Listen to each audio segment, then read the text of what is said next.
Welcome to Queen City Cyber Consulting's channel. Please. Greetings, fellow cyber sleuths and learners. Welcome back to the channel, Queen City Cyber Consulting.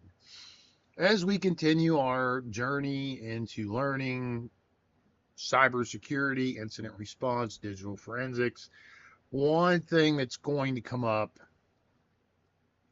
every day in your job is logs and being able to maneuver through them, search through them, look for evidence of compromise, any number of things.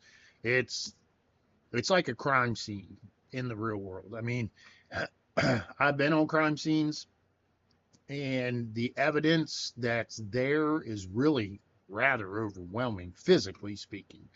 A shooting, you could have bullet casings, you could have bullet wounds, you could have blood splatter, other bodily fluids, drugs, the list goes, fingerprints, DNA, the list goes on and on.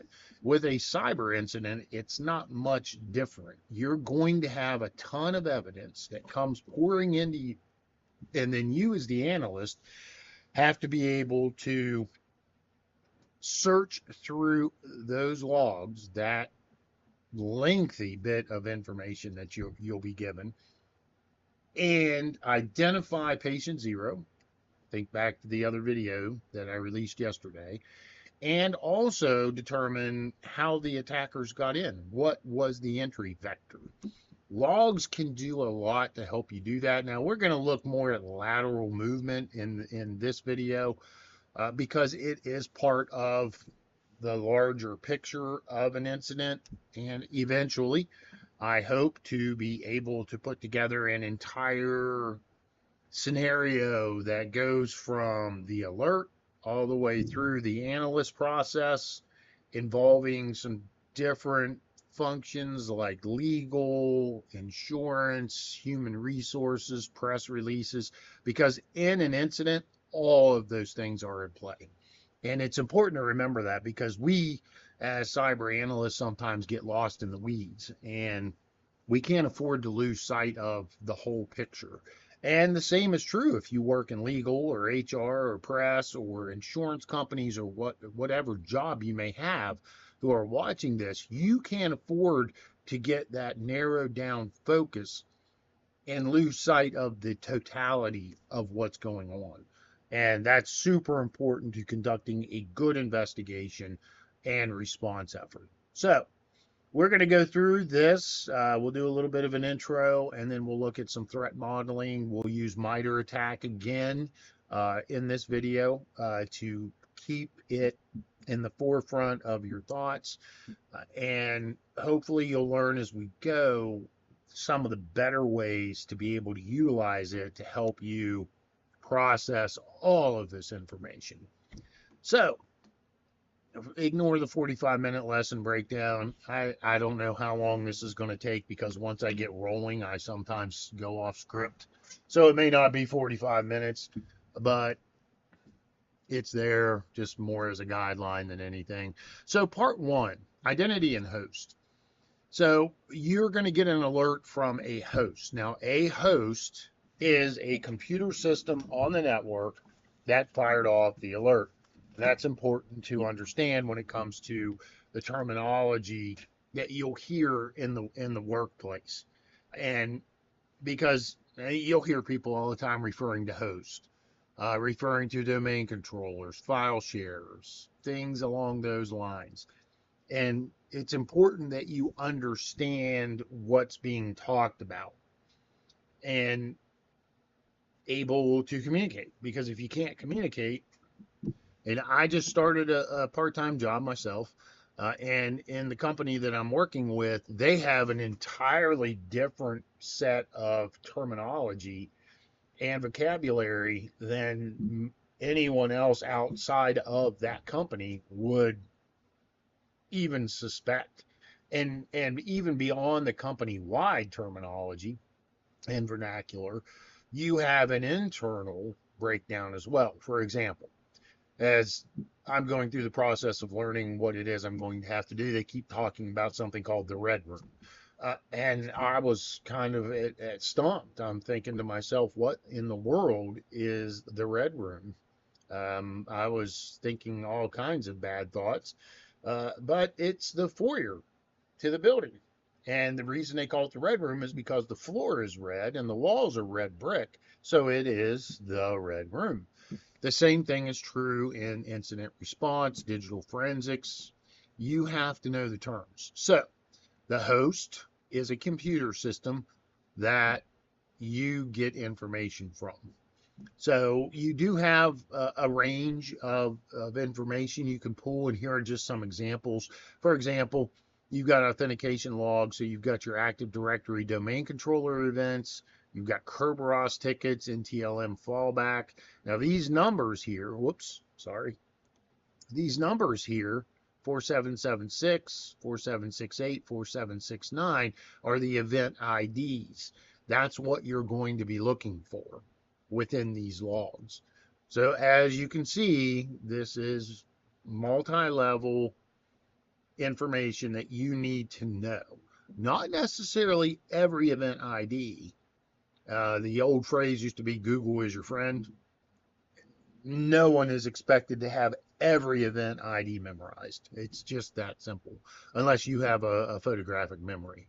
Otherwise, there are some resources out there that you can use to help you maintain at least a working knowledge of what to look for when it comes to event IDs. And you'll see these. I'm going to show you an example of event logs here in just a second. And I am also putting together a scenario with a test attached to it. So hopefully continue leading you down this path so you get a little more exposure, a little more experience with doing this. Now you have host-based execution. So that happens on the host itself. So you can have everything from explicit credentials, which is 4648, to service creation, 7045. That's one of my favorite ones to initially go out and look for to see if any new services were created. You've got Sysmon, you've got RDP sessions that could be running. Those are all covered under various event log IDs. And I will put a caveat in here too. These event log IDs cross streams, so to speak. You may have a variety of different event IDs that you're dealing with. And if it's in the Windows event log, it means one thing. If it's in another log, it means something else. So you have to keep that in mind too. It can get confusing, but I went through an interview not too long ago, job interview, and we were going over event logs. And we actually did get into an argument over a certain event log. I had said it meant one thing, and the person doing the interview said it meant something else. Well, what was lost in the conversation was he was referring to one source and I was referring to another source. We were both right, but without that central point of communication identifying the log source, he thought I was wrong, even though I even shared during the interview, this is what I'm looking at. This is what's right. Let's move past this. It was a sticking point though, so keep that in mind.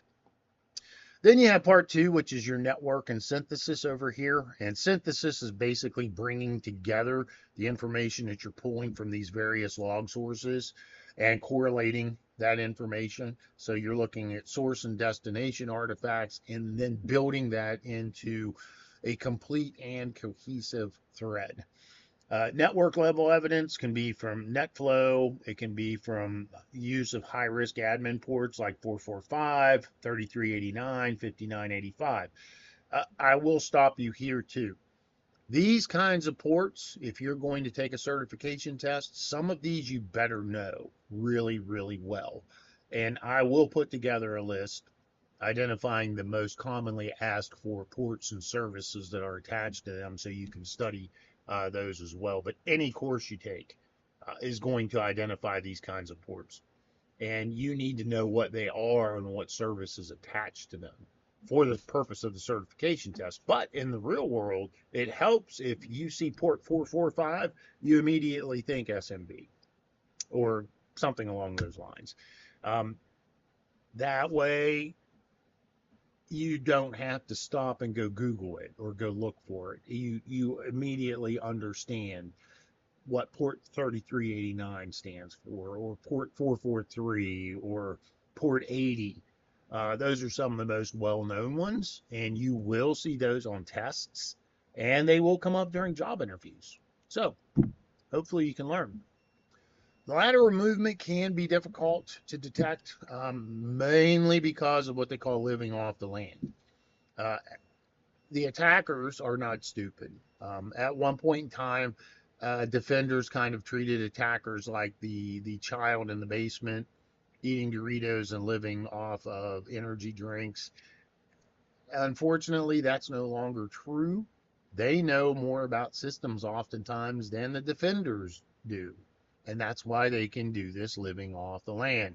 It's also called LOL bins, because they use built in tools, and that's what the bins means, like PS Exec, WMI, WinORM, RDP, to move across hosts within the environment. And that's what lateral movement is. They're moving across hosts. Now, it's important to recognize that, because that's how you're going to trace these attackers through a network. They can blend authentication as well, using compromised user accounts, stolen passwords. But what ends up happening is they start creating alerts, and they start creating symptoms of something being wrong in the network. It's sometimes called noise to signal ratios, but basically what you're looking for are those one-offs within the environment, within the system, that don't make sense. They shouldn't be happening, like excessive amount of logins, attempts, things of that nature. And then you'll have dual-ended artifacts as well, and you have to correlate those things from source host outbound attempts with destination host execution logs.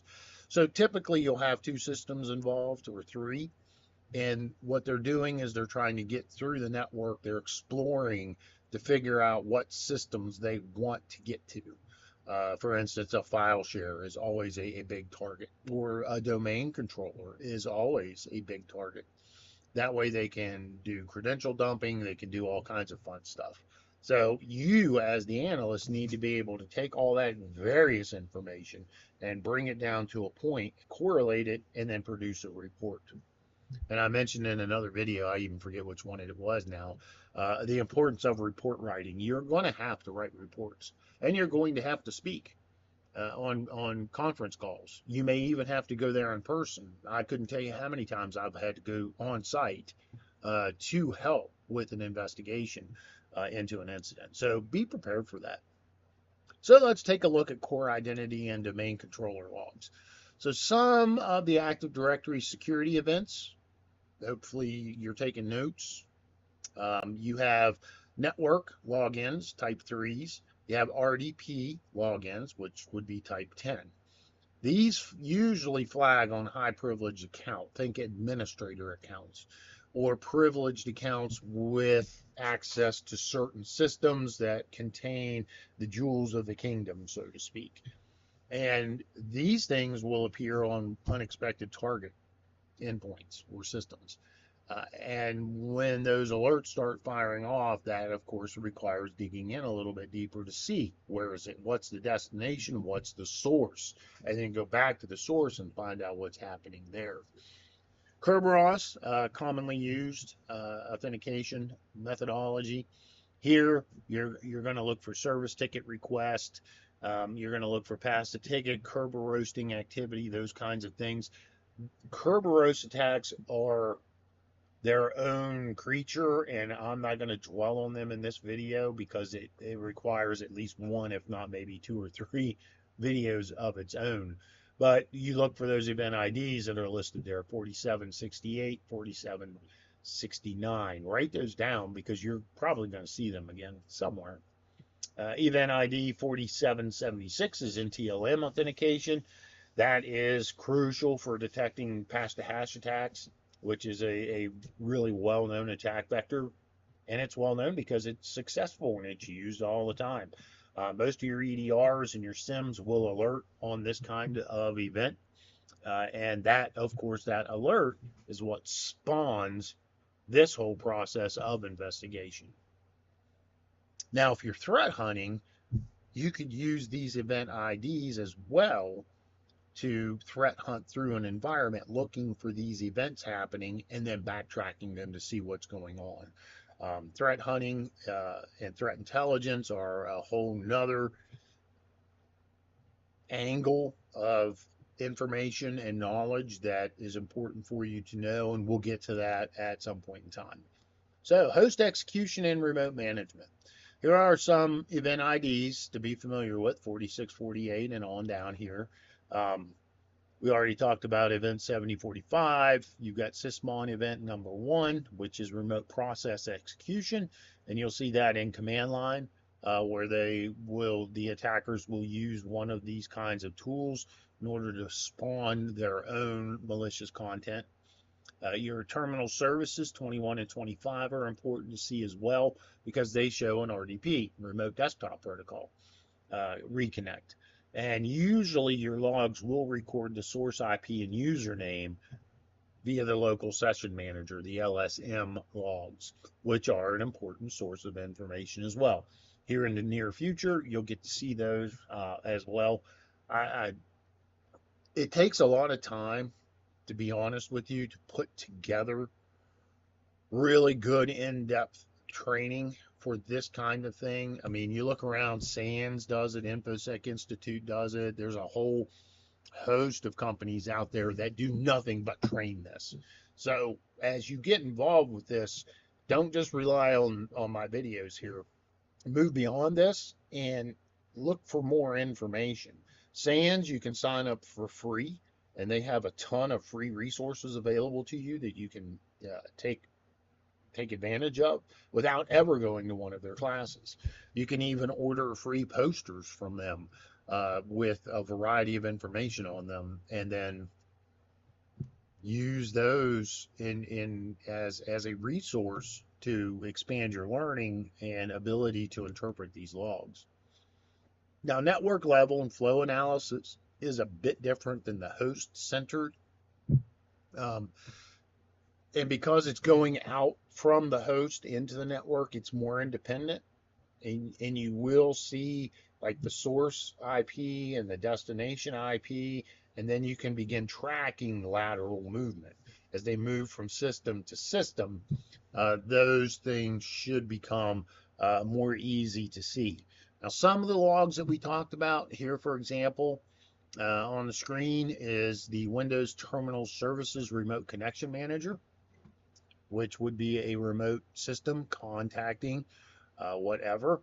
So your logs will typically give you the username over here. So all these then would become suspect of possibly being compromised, and the client IP. So they're reaching out from this IP address. And so you can see help desk tech coming from 200. And then you've got M. Smith coming from 52, the domain admin coming from 45. Those are all systems you may want to consider at this point triaging and taking a look at. Now, in another set of logs from the domain controller, in this naming conventions are pretty much standard. Domain controllers typically show up as DC or some variation of that. And you can walk through this and see this system. You've got SVC host, and then it's launching DSA.MSC, and then they're running to see the command line, who am I, and IP config all. Well, what is that?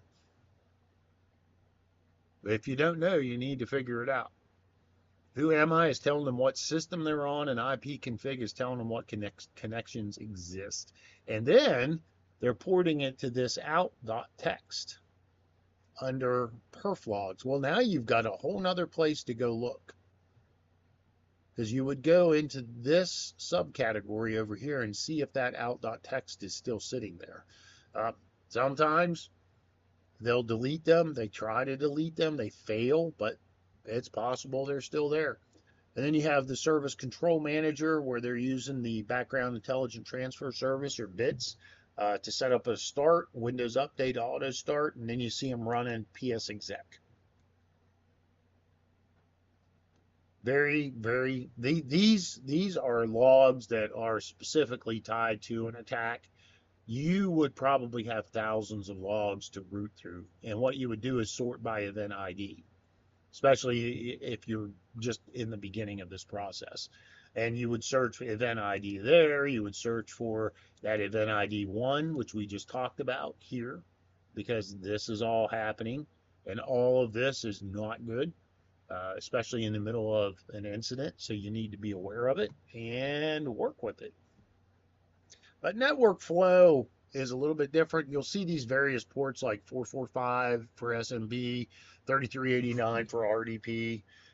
Again, these are some of the more popular posts or ports that you'll see, and you want to look for what's called traffic bursts from these, especially if they're looking at the C dollar sign, which is share accesses.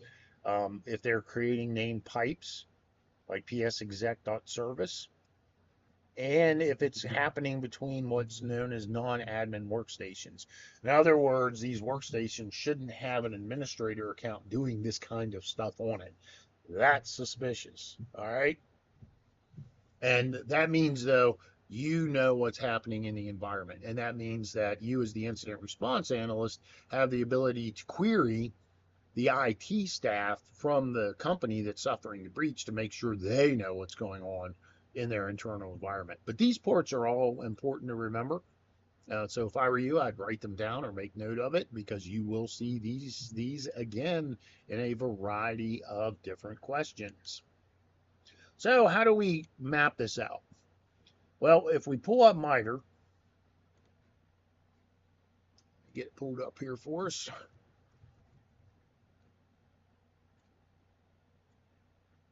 And there we go. You can see that you have initial access, you have execution, you have persistence, all these different things. Right there's one we just talked about, bits jobs. They will use bits jobs to persistently execute code and perform various background tasks. This is very low bandwidth. Typically, it's used for an asynchronous file transfer, and it is now being used by attackers to set up backdoors, to download their tools. I just did one incident not long ago with a company, and as I was going through the window event logs on their server, I found where the attacker had actually set up a bits job to download their tools from a suspicious IP address. In fact, I had the entire IP address. And it came back linked to a well-known ransomware group. I don't know if they're on here or not. Not anymore. There are mitigations for this, which in your report, which we'll get to that some point in a video as well, how to write your report, that you can recommend, especially if bits was used in the attack. They use it both to exfiltrate data and download and install payloads. Very important to know. So you can come over to MITRE ATT&CK with the information that you glean from the Windows event logs and use that in developing your report and also developing a timeline.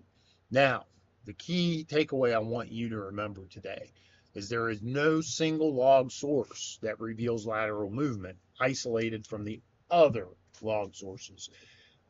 Hunting a threat through an environment requires correlating these source events, not only from the host they're coming from, but also from the destination host. So you have to bring the two together. Now, if in any way, shape, or form any of you that are listening to this are hunters, you realize you can't just walk into the woods and stumble upon your prey. It requires an entire process. You have to scout the land. You have to identify your prey. You have to identify food plots, bedding areas, sources of water. Then you can begin to correlate that information and do a managed hunt instead of just rolling the dice, so to speak, and heading out into the woods and thinking you're going to stumble. Now, that does happen from time to time, and it does happen in incident response too, but typically that's not how it works. And the more information you have, the better, especially when you are responding to incidents. So any triages you can pull, fantastic, get them. Go through them quickly. Look for these specific event IDs.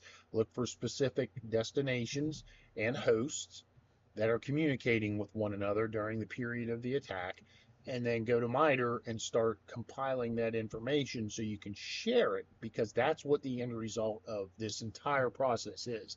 You want to share the information with legal, with the insurance company, with the company itself. You want to be able to provide mitigations to help them better secure their network in the future. So this is the golden rule, though, and you'll hear cybersecurity professionals that are far more knowledgeable than me saying this. You can't rely on a single log source, either as point of infection, for lateral movement, or data exfiltration. You need multiple sources to be able to tell the whole story. Thank you for watching. Queen City Cyber Consulting signing off, and keep an eye out because I will be putting up another exercise based on this video, and hopefully to help you get a little hands-on. Go forth and conquer, my friends. Thank you for watching. Please like, share, and subscribe.